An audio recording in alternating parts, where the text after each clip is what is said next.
Hello. आज हम देखने वाले हैं ह्यूमन रेस्पिरेटरी सिस्टम।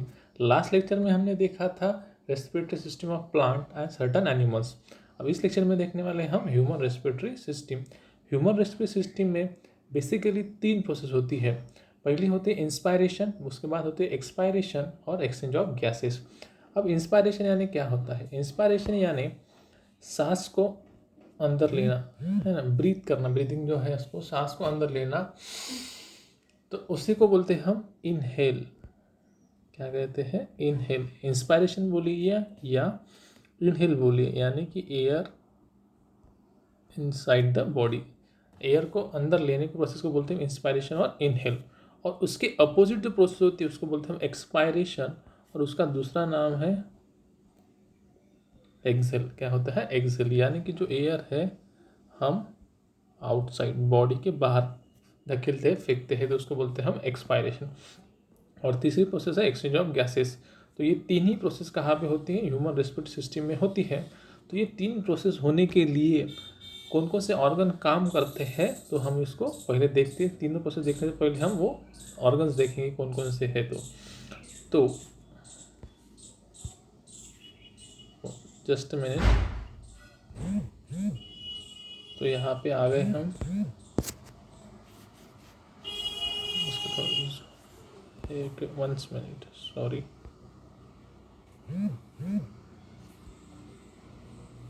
यहाँ पे और देखा जाए तो अब उसके 2 part, human respiratory system 2 part में डिवाइड हुई है, अपर रेस्पिरेटरी सिस्टम और लोअर रेस्पिरेटरी सिस्टम। जो अपर रेस्पिरेटरी सिस्टम है, अपर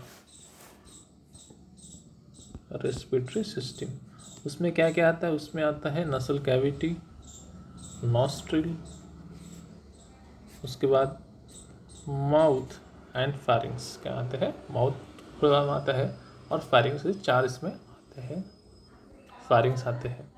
और दूसरा पार्ट आता है लोअर रेस्पिरेटरी सिस्टम। उसमें क्या क्या आता है? उसमें आता है लैरिंग्स, trachea, right bronchioles, right lungs, left lungs. ये सारे कहाँ पे आते हैं? लोअर रेस्पिरेटरी सिस्टम में आते हैं। तो वन बाय वन डिस्कस करेंगे ये सारे को पार्ट्स और उसके पार्ट्स के फंक्शन क्या क्या है। तो सबसे पहले लेंगे हम नोज, नॉस्ट्रिल्स को बोलते हैं नोज, उसको हम डिस्कस करेंगे सबसे पहले।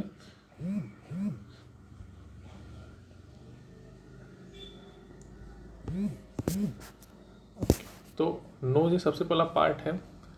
अब हम सबको पता है कि what is the function of nose. एक है ब्रीथ, सांस को लेना और छोड़ना, सबको पता है। और दूसरा है डिटेक्शन ऑफ स्मेल। ये दोनों फंक्शंस करते हैं। तो हमको देखना है कि इस स्मेल किस तरह से डिटेक्ट किया जाता है और ब्रीदिंग कैसे की जाती है, इस पार्ट में हम इसको देखेंगे।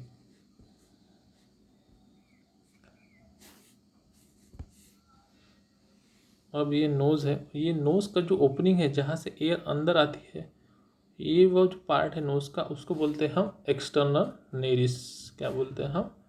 एक्सटर्नल नेरिस ही बोलते हैं। और उसका दूसरा नाम है नॉस्ट्रिल। क्या बोलते हैं हम उसको? नॉस्ट्रिल बोलते हैं। एक्सटर्नल नेरिस और नॉस्ट्रिल कहा जाता है। और ये जो नोज़ है बॉडी के अंदर यानी थ्रोट के अंदर जहाँ पे ओपन होता है, जहाँ पे खुलता है, उसको बोलते हैं हम इंटरनल नेरिस। क्या बोलते हैं? Internal nares. यानी कि नोज एक ट्यूब लाइक स्ट्रक्चर है, जो बाहर वाला ओपनिंग है उसको बोलते हैं हम एक्सटर्नल नेरिस और नॉस्ट्रिल, और जो अंदर वाला ओपनिंग है जो थ्रोट में या गले में ओपन होता है उसको बोलते हैं हम इंटरनल नेरिस। अब ये दोनों नेरिस के बीच का जो ट्यूब लाइक स्ट्रक्चर है उसको बोलते हैं हम नसल चेम्बर। क्या कहते हैं? नसल चेम्बर कहते हैं हम। क्या कहते हैं? नसल चेम्बर कहते हैं। अब ये नसल चेम्बर के 3 रीजन होते हैं। एक होता है वेस्टिबुलर रीजन, दूसरा होता है रेस्पिरेटरी रीजन और तीसरा होता है ऑल्फैक्टरी रीजन।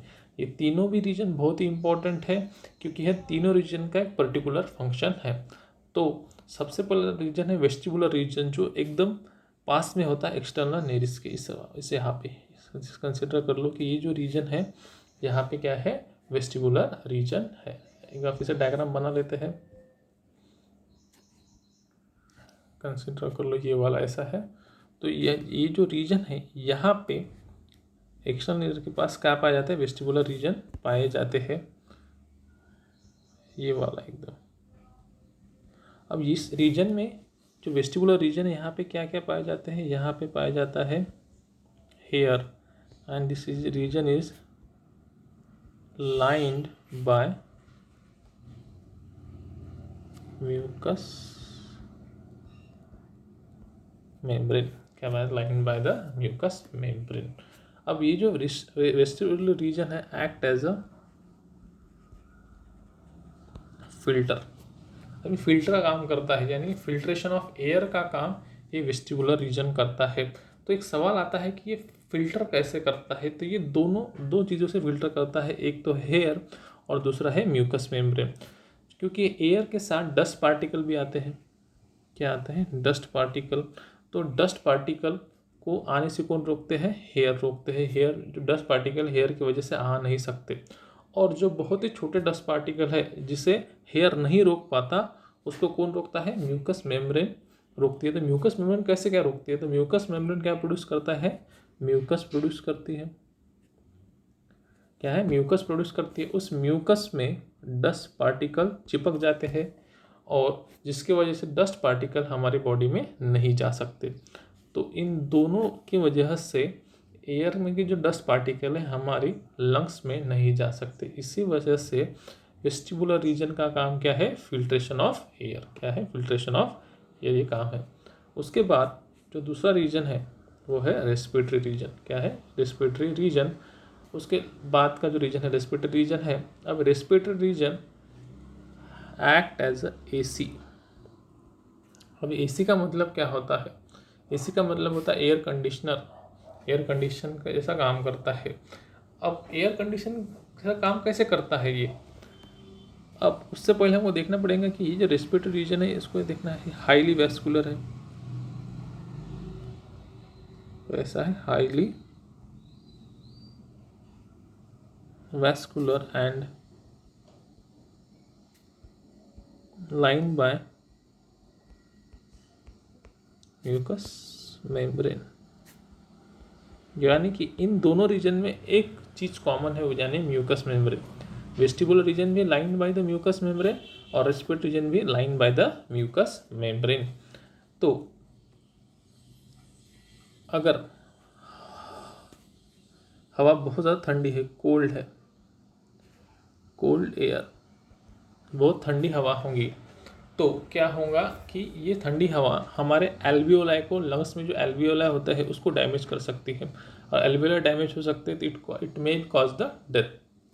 तो इस ठंडी हवा को हमको क्या करना पड़ेगा, गर्म करना पड़ेगा।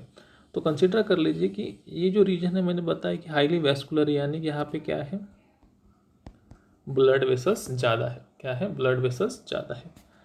और ये जो है यहाँ पे कोल्ड एयर है। कंसिडर कर लो ये नाक में से कोल्ड एयर आ रही है। अब जब ठंडी हवा आ रही होती है, जब रेस्पिरेटरी रीजन में आती है, तो इस ब्लड वेसल्स में ब्लड की मात्रा बढ़ा दी जाती है। ब्लड का कंसंट्रेशन ज़्यादा हो जाता है। ब्लड ज़्यादा होने से क्या होता है कि ब्लड में जो हीट होती है, ब्लड में जो हीट होती है वो कहाँ ट्रांसफ़र होती है, इनटू द एयर।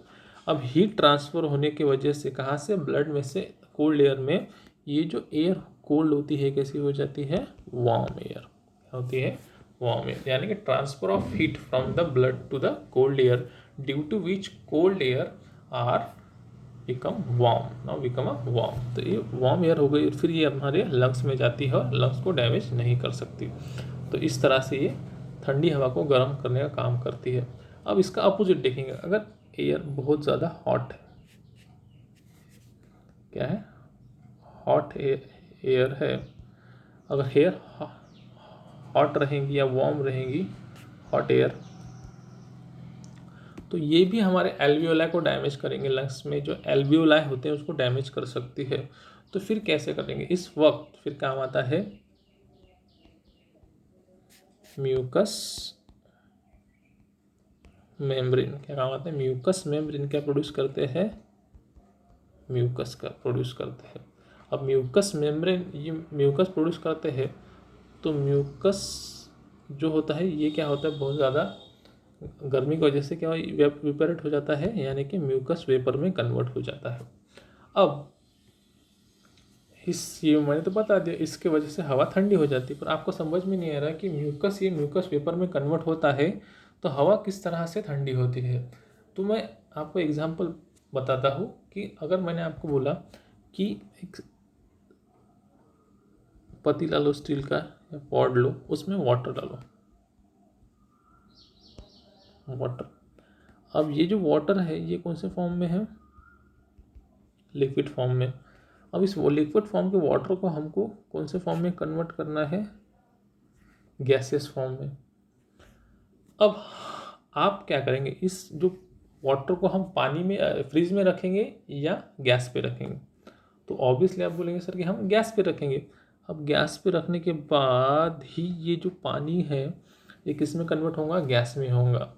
तो ऐसा क्यों हुआ, क्योंकि हमने क्या दिया, हीट दिया।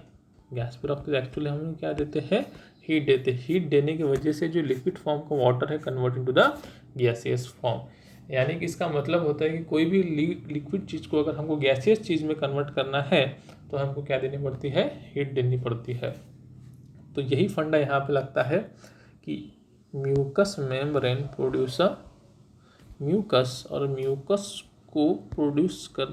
को म्यूकस वेपर में कन्वर्ट करने के लिए क्या चाहिए, हीट चाहिए। क्या चाहिए, हीट।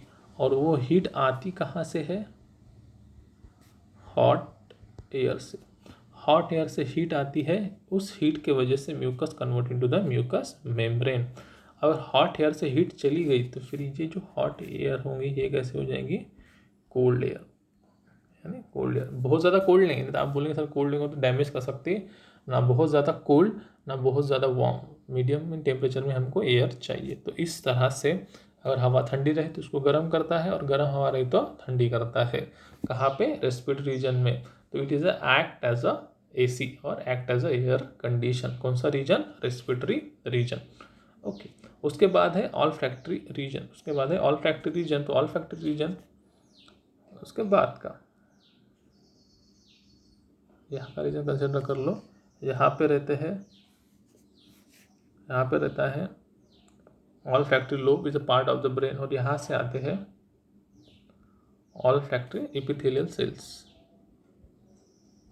Olfactory epithelial cells. और ये ऑल्फैक्टरी एपिथेलियल की वजह से ही क्या होता है, डिटेक्शन ऑफ स्मेल। क्या होता है, डिटेक्शन ऑफ स्मेल। यानी कि तीनों जो रीजन है कहाँ पे, नसल चेम्बर के, उनके फंक्शन जो है वो पर्टिकुलर है। कौन कौन से, वेस्टिबुलर रीजन का काम क्या है, filtration of air. Respiratory reason का काम क्या है, एक्ट एज एयर कंडीशनर। और थर्ड है ऑल्फैक्टरी रीजन का काम है डिटेक्शन ऑफ स्मेल। तो इसके होने के बाद ये जो एयर है वो इंटरनल नेरिस से कहा जाती है, हमारे फाइनिंग्स में जाती है। तो इस तरह से ये नोज़ है, नोज़ के फंक्शन देख लिए हमने, और कौन कौन से पार्ट है ये भी देख लिए है। अगले लेक्चर में हम देखेंगे फायरिंग्स। तब तक के लिए बाय।